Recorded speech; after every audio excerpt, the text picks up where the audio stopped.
یہودیوں کی ملکیت ہے اور اللہ تعالیٰ یہودیوں کو اس کی الائنمنٹ دے چکے ہیں قرآن کریم میں، تو حضرت عمر کو چاہیے تھا وہ چابی اپنے پاس نہ رکھتے.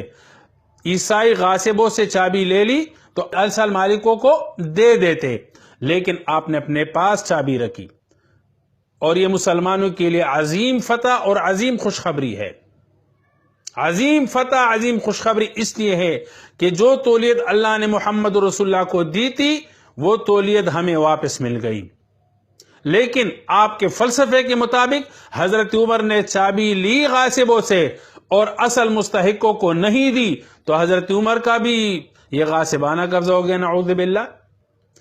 سلطان صلاح الدین ایوبی رحمت اللہ تعالی علیہ مسجد اقصی کی آزادی کے لیے جہاد کر رہے ہیں، قتال کر رہے ہیں، اور بڑی بڑی جنگوں کے بعد آپ کو فتح نصیب ہوتی ہے.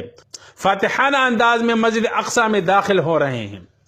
اگر مسجد اقصی یہودیوں کی ملکیت تھی تو سلطان صلاح الدین ایوبی کی اس فتح کو آپ کیا عنوان دیں گے؟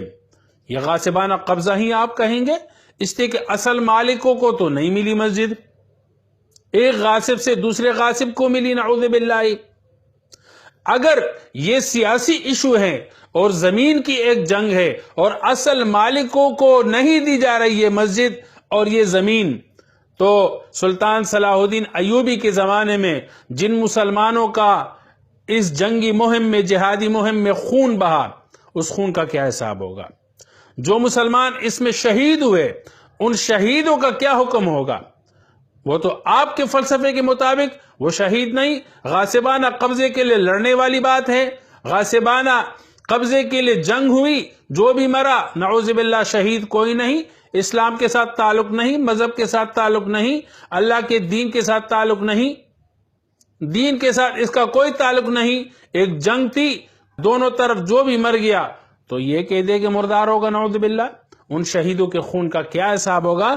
ہم آپ سے پوچھ رہے ہیں، پوچھنا چاہتے ہیں کہ ان شہیدوں کے بارے میں آپ شہید کا فتویٰ دیں گے یا ایک غاصبانہ قبضے کے لیے مرنے والے لوگ مرداروں کا آپ فتویٰ دیں گے؟ فی الحال فلسطین اور اسرائیل کا جو تصادم ہے آپس میں، اور آئے دن فلسطینی نوجوانوں کو شہید کیا جا رہا ہے، تو ان شہادتوں کا کیا ہوگا؟ کیا وہ شہید ہیں یا عام موت یا مردار کی موت مر رہے ہیں؟